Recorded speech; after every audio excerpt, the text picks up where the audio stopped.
Ah, man, we are kind of back in the groove here. Back from our trip for about a week. It took about 4 or 5 days to get over the jet lag. Got caught up with work, and just kind of doing a mindful Sunday here.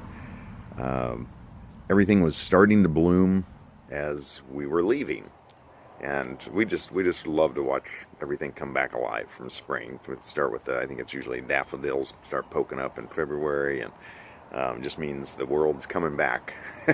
So I haven't really walked around the yard. So when we bought this place, we essentially took pretty much all the grass out and planted. I think we put in 115 different plants, and this was maybe 3 years ago.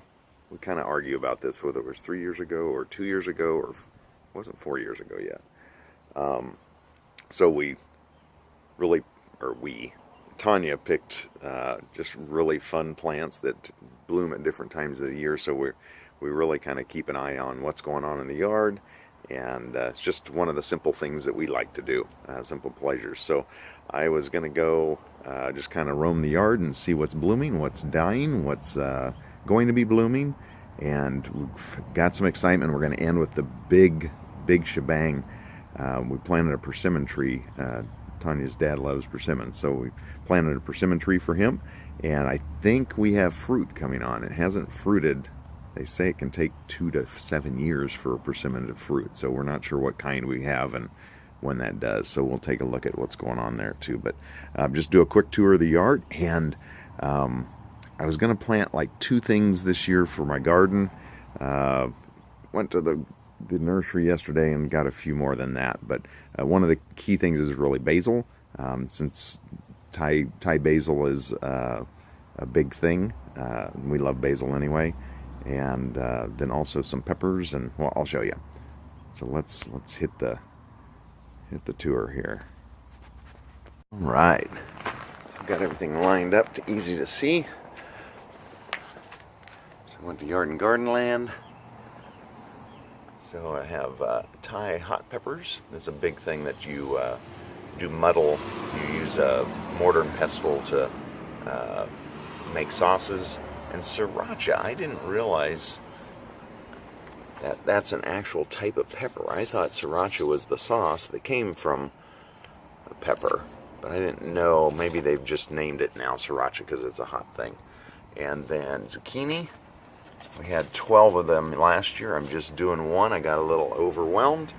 I've never grown honeydew, so I thought that would be kind of fun.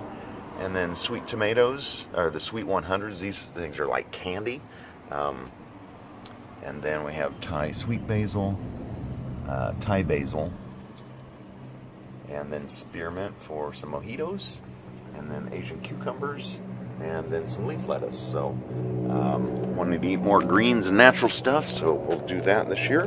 And then so here's the yard. I think there's probably 40 or 50 plants here. Kept all the things along the house, those rhodies, and Tanya knows all the names to the plants, which I don't. So so the lavender, there was a big old bee with big, oh, here he is, a couple of them with big pockets of pollen on their legs. That one I think has it. So pretty cool. Grasses, and these red plants are really pretty to look at. Got some little baby rhodies, the big rhodie in the corner, I can't remember the name of this. These flowers are all pretty much dying, but they are gorgeous. Got little ones here. These spikes are really colorful. I make up my own names for stuff. So these are coming around. We've got some kind of volunteers coming there.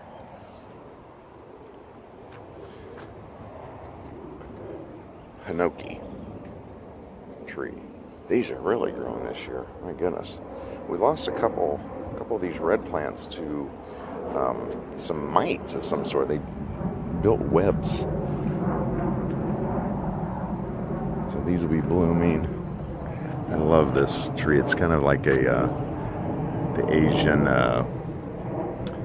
design trees, but it's just natural. It's old, it's probably 30, 40 years old, and it's still that size. And here's my fig tree. There's Frank the flamingo. He kind of roams around the yard. So the figs are already coming on. Last year the deer came in and split the tree in half. See that crack down there? Just yanked they were eating the figs and split the tree, and I electric taped it and thought it would die, but it's pulling through, so we'll see if it makes it this year. And then we lost these. These kind of have died. Well, just this year, actually. And then lost that plant. So we bought this yesterday. I'll be planting that here. And looks like deer are maybe eating these things too. Not sure. So honeysuckle. And then this big old rhodey bush. This thing is huge. And we've trimmed it way down. Where did that? I saw the bee. There he is. Alright, heading around the backyard. It's kind of where we hide the stuff that needs to go to the dump. And the, oh my gosh. These things have just blown up. They were barely going when we left. So here's the entrance to our backyard. And this is the Mule Barn.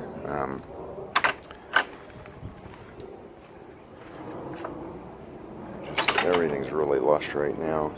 Here's my engineering, old school gate closer. Working pretty well. That was fun. And so right here, oh my gosh, these are still blowing. Those are gorgeous. Got 3 blueberry bushes, and this one stayed green this year. These two lost their leaves, but this one lost leaves, and look at all the blueberries coming on. Man, that is crazy. A jasmine, and if I'm naming these wrong, that's okay. Tanya's the one that remembers this stuff. So here's kind of our seating area. This is called the Mule Barn, this section. And our spiral staircase that we put in. That was pretty fun. And this is a new area Tanya put in last year. And we kind of, when it's sunny, and we kind of hang out here with Tanya's parents and enjoy the day. And so that thing took over. We planted 3 of those last year. I think they got frostbit and died. So they are, we're just putting one in and see if it won't overtake this year. I love these things. The wind chimes. Here's kind of the water section. So we have some goldfish that have gotten pretty big. It's just getting really lush. Everything's growing in. Everything was very small when we planted it. So it's 3rd or 4th year. So let's see if the goldfish will come up. Wanda feeds these guys, and she just taps on the pond, and maybe sleeping right now. And this grass just is growing like crazy. We have to pull that in half. Got my Kansas windmill. We do a little target practice in the backyard with that little target over there. Look at these things. There's so many different varieties of this.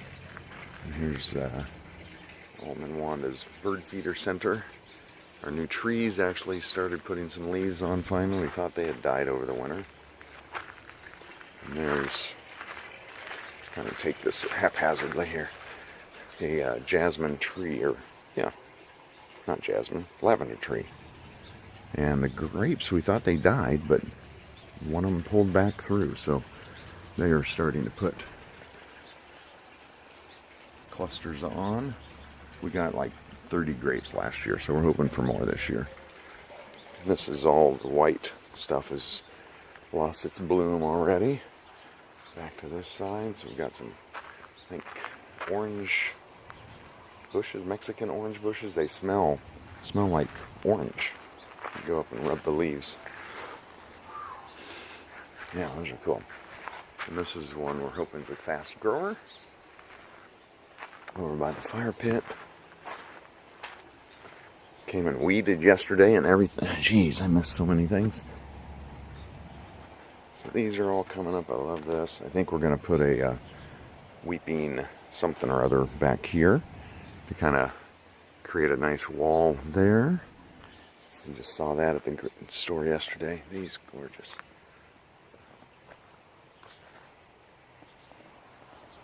We're going to kind of go the back way.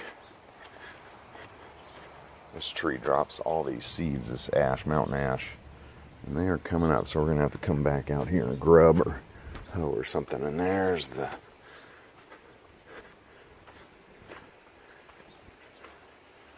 persimmon tree. So we think, if you know this, chime in the comments. We think this is going to be the fruit. We hadn't seen these before, so I'm guessing it's established as roots now and is ready to start producing some fruit. But just beautiful leaves, shiny, shiny. And then let's see. Oh, Tanya got these planted already. So Alton and Wanda wanted a San Marzano, and then the Sweet 100s, which are over there. They are just amazing. And this is a sage bush. Well, it's just one pot, actually.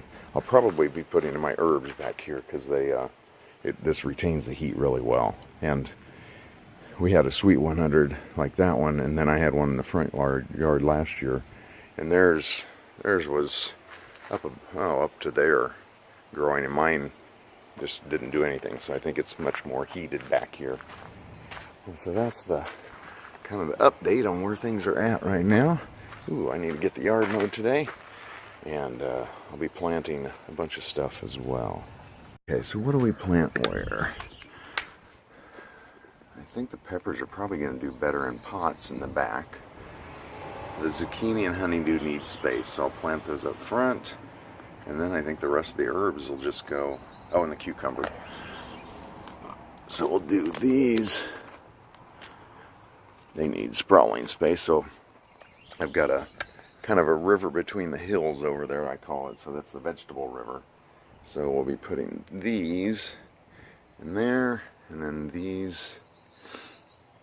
The peppers like hot, so and don't need a space, so we'll plant those up. And then the lettuce will probably keep in. Actually, I think I'm going to put them in solo cups, red solo cups. And I saw it on a channel on YouTube. You can grow it inside, so it doesn't get so much sun and gets too wilty and bolts. So try to keep it cool. All right, so we got the zucchini and the cucumber, Asian cucumber. I hope those make it. The soil block just fell out when I took it out of the little container. So hopefully the roots aren't too messed up. And then honeydew. And then we have, this is supposed to have some really cool berries and blooming red flame. I think it's 2.5 to 3 foot high and wide. So good, cool foliage. And now, man, there's just weeds all over the place. I keep pulling, keep popping up. So, getting everything together here and take this to the backyard. And then this is something I saw on YouTube. So I'm going to grow so often. Lettuce grows in the spring, but then when summer comes, it gets so hot outside that it starts to bolt. And so I'm going to try to grow this all summer inside. And I saw a guy on YouTube. YouTube's pretty amazing. That essentially drilled holes in the bottom of one solo cup. So I'm going to do that, and then put a leaf lettuce in there, and then with the holed one, put it inside. And so essentially you put water here, and it's kind of a water reservoir technique, and then you put this in, and then the roots essentially get water from the other cup. So you just come and fill that, not fill it, but add water to this cup, and then you add this cup to it. So I've got the drill all ready here, so let's I'll drill this and check back. Okay, so got these all drilled. So just drilled holes in the bottom and then hole on the side, and then you fill it with a little gravel to make the water come in, but also to weight down the lettuce as it grows. And I'm going to put it on my shelf just right in front of the window of my office, so should have some good filtered light and should keep them going all summer. So we'll see how it works. All right, and I call this kind of the potting shed. So this is on the end of the house, and this gets southern exposure, so this gets really warm and stuff grows really well here. And fire pit logs, storage, extra. Those things have been, that's the eucalyptus trees we had that fell over. Been there for 6 months. And here's all the potting stuff. So we'll see what I have. It looks like I may need to go get some potting soil. Let's see what we have around. All right, got everything planted. I didn't expect to do all this. Let's see, so got, actually we're in competition. So last year, Wanda had a plant out here, the Sweet 100s, which that's going to be theirs, or that is theirs. And then this one is the one I planted. Had it in the front yard, did not grow at all. Seriously, the one they had was probably up to here, just growing like crazy. And I think it was just it retains heat back here because it's a southern exposure. So I'm going to put mine back here this year, and we're going to have a little competition, I think. I don't know if Wanda knows that yet, but then we've got a bunch of peppers. That sage plant is going like crazy. So here's my lettuces, or lettuce. It's plural for lettuce. Anybody know that one? And so we're going to put just some kind of little gravel in there to create a space that will add water to it, not fill it up, and then that'll sit right there, and then eventually the water will go into the bottom of this cup. It's an easy way to control it and leave it over time, and put those in the office. So it should be pretty cool. Now, got to go mow the yard. Oh, well, of course, you think the work is done, but then you got to put away what's left over after the work is done. So I'm going to leave these out here. So put a little gravel on the bottom and added some water. And then I'm just letting these sit and absorb that. So when I take them in, soil will be moist, and I'm afraid that the shelf is right over my computer, and just want to make sure everything's set up and doesn't tip and dump onto my computer. So we've got the peppers, the sriracha, the Thai, the sweet basil, Thai basil. Now the Thai basil it's kind of a licoricey flavor. The label said on it, so it works well with Italian too. So might be using that in Italian. Do we want to get some, just I think a Genoa, an Italian basil, just kind of the regular, what you would find in a store. Get that too. So we'll be eating a lot of basil, and then spearmint, and then there's the tomatoes. So now, got to go mow the yard. Just take a little rest and enjoy. I was hoping the sun was going to come out, we could hang out in the backyard, but we still might be out here. You can still feel the heat. Spring is springing and sprung, and we really enjoy, simple and savored. It's all about the simple things in life. Just hanging out in the backyard, reading or chatting and having a glass of wine, or just enjoying the beauty of the Northwest here.